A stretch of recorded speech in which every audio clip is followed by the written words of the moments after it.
Hey guys, what's up? Welcome back. I'm Kyler Wilson. I'm Monica Cassert. And this is another episode of Film Rants. Your hands to the beat. We got everything you need. Here we go now. Okay.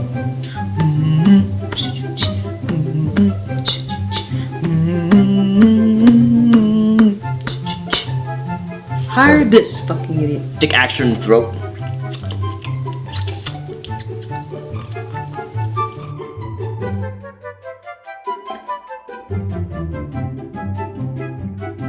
Today we're going to be taking a look at Looper, a futuristic action thriller. It's got time travel and Bruce Willis, so seems like a recipe for success. And it was. This movie sits at 93% on Rotten Tomatoes and made just under $200 million. Now, that may not sound like a lot compared to some of the movies we've reviewed. We've reviewed some movies that have reached up to $3 billion in global revenue. But you gotta keep in mind, this movie only had a $30 million budget, so to gross almost $200 million is very, very successful. That being said, this movie has reached our Film Rants list for a reason. So without further ado, here comes Monica with her 2-minute or less spoiler-free review.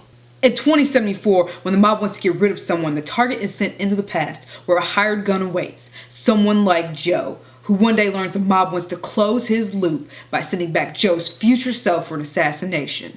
Now, once again, that came straight from IMDb's website.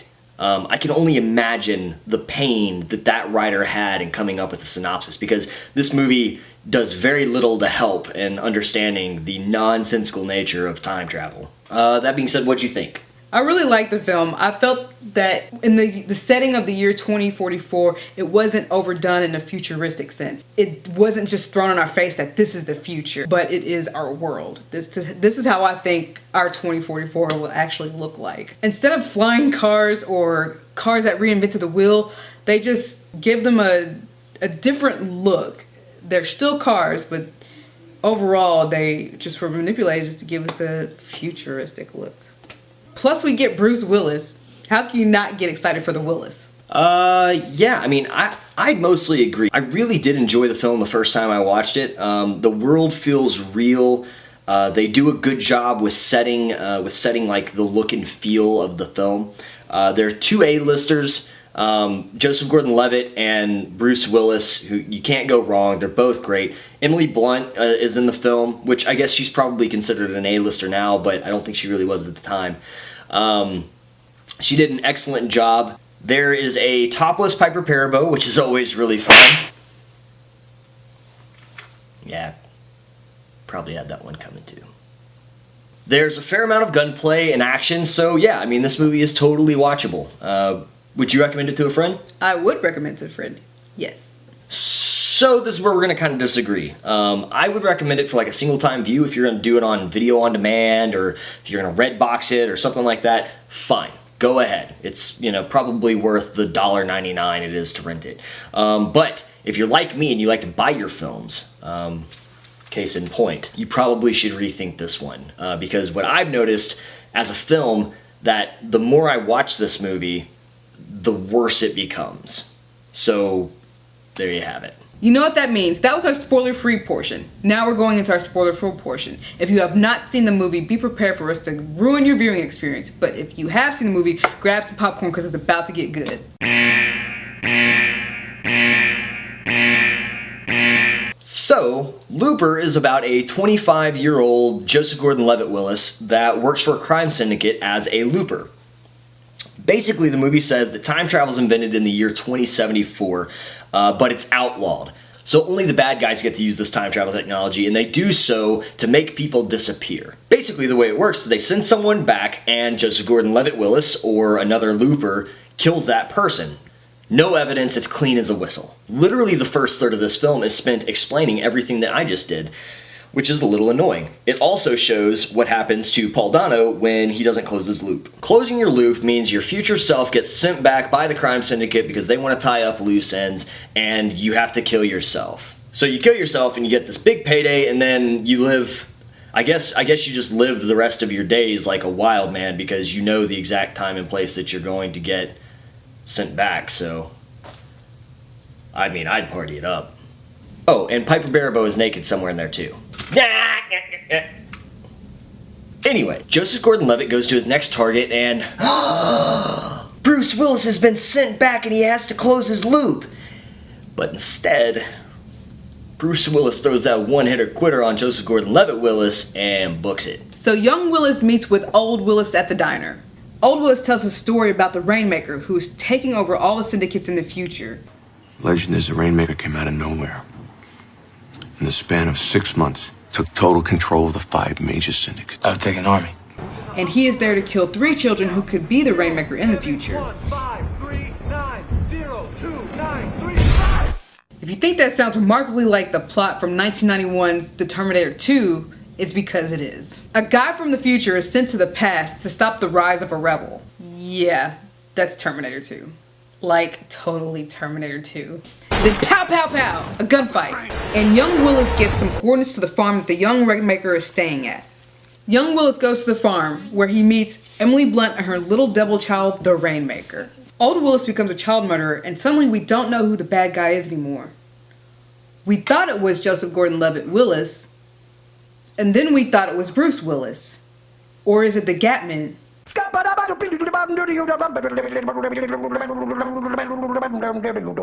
I'm a scat man. Anyways, Joseph Gordon-Levitt Willis and Emily Blunt bone. And then one of Levitt Willis's friends holds her at gunpoint, and the Rainmaker falls down the steps and explodes Levitt Willis's friend.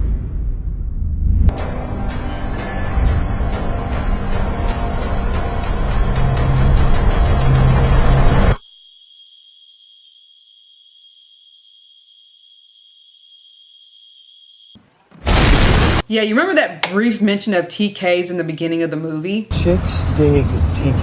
They do not. Yes, they do. Look, it's tacky. Don't do it. About 10% of the population has this TK mutation. When it first appeared, everyone thought we were gonna get superheroes. But it turns out this was it. Now it's just a bunch of assholes think they're blowing your mind floating quarters. Yeah, they turned that into a plot point. Meanwhile, back with the real Willis. Pow pow pow, Bruce Willis there. Pow pow pow, gunfight, Bruce Willis there. Pow pow, stare, gunfight. Pow pow pow, Bruce Willis stare. Pow pow pow, gunfight, Bruce Willis stare. Pow pow, stare, gunfight. Pow pow pow, Bruce Willis stare. Pow pow pow, gunfight. Bruce Willis stare. Pow! Pow! Stare. Gunfight. Bruce Willis stare. Then he goes to the farm to take out the Rainmaker. I haven't seen that yet. The Rainmaker goes Super Saiyan 4. Oh, wow! That's a Super Saiyan 4? Amazing! And young Joe makes the ultimate sacrifice of blowing his own ass away to save the day. Roll credits. Now you may be wondering what we're going to single out in this nonsensical time travel story. We could mention how the entire first half of this film is basically narrated by Joseph Gordon-Levitt Willis. Time travel has not yet been invented. But 30 years from now, it will have been. Or we can mention that this apparently successful crime syndicate hired this fucking idiot. A gap has range, accuracy. Kid, cut it out. Don't blow your other foot off. We could harp with all the problems that this movie created with time travel. We could even complain about that open-mouthed Bruce Willis kiss. But we're not going to complain about any of that. What we are going to focus on is... Danger, Will Robinson! Danger! No, Will Robinson! Danger! Let me introduce you to Mr. Joseph Gordon-Levitt. He's making quite a name for himself in Hollywood, and we've talked about him plenty before. Now, this young man is Bruce Willis. He's a common household name, so sometimes it can be difficult to remember that this guy used to look like this guy. And you know who doesn't look like this guy? This guy. Now, you might be saying we are focusing on a minor detail of this film when there are bigger fish to fry. And there are bigger issues with the film. Anytime you introduce time travel, you're gonna have issues. For example, Bruce Willis altered the future, which is his past, that created the timeline that he met his wife in. So, in theory, the moment he comes back without that bag on his head, the timeline that once was collapses and he has no wife. But we're not here to talk to you about time travel.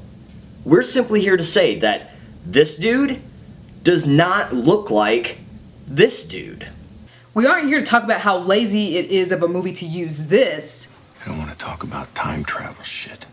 Because if we start talking about it, then we're going to be here all day talking about it, making diagrams with straws. As an excuse not to talk about time travel. Look at how much Joseph Gordon-Levitt does not look like Bruce Willis. What we're trying to say is that even though the time travel in this film is really flawed, like how at the end of the film the Rainmaker is shown to be made because of Bruce Willis killing his mother, except for that never happened, not because Joseph Gordon-Levitt Willis shotgunned his own ass here, but because he shotgunned his own ass there, therefore never creating the motherless void of a world that would create the Rainmaker. We aren't here to discuss those things. We're here to discuss why Joseph Gordon-Levitt Willis looks like the troll from The Troll. Why would we harp on such a small detail of the film? Because the film did. They tried their damnedest to go out of their way to make us know that this monstrosity of a Joseph Gordon-Levitt was a young Bruce Willis, and I'm sorry, but you failed. Miserably. The problem is that the studio attempted to fix a problem that we didn't have. Movies for years have used two different actors to play the same character. One old version and one young version. That's just the way it is. And we accept that you're not gonna get people who look exactly alike. It's an added bonus when you do, but it is not a requirement, because what we are concerned with is that you just get the generic shit right. Things like height, weight, hair color, eye color, like general mannerisms. What we don't need is a very expensive makeup job that is A, not good, and B, very fucking distracting. We're totally fine with them just saying, hey look, this is a young Bruce Willis. If you're going to do the whole makeup thing, you should have them both meet in the middle. Bruce Willis should have features like Joseph Gordon-Levitt, and Joseph Gordon-Levitt should have features like Bruce Willis. You can't make it work with just one moving to the other. Like we said, we could have harped on the whole time travel thing. I mean, hell, we could have harped on the fact that this criminal organization makes you close your own loop. Like, seriously? This entire movie stops if they just reorganize and not force people to kill their future selves. Instead, have someone else close your loop for you and you just get a paycheck. But our problem is not that.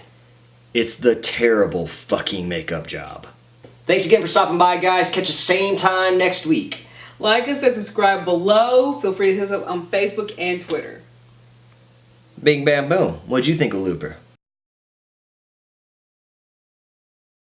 Or we can mention that apparently to close with what the fuck? Seriously? Hey, it's good. Oh. Instead, it's like in it grows to under 200. Oh. She probably doesn't care. No, I don't. Snake. What we don't need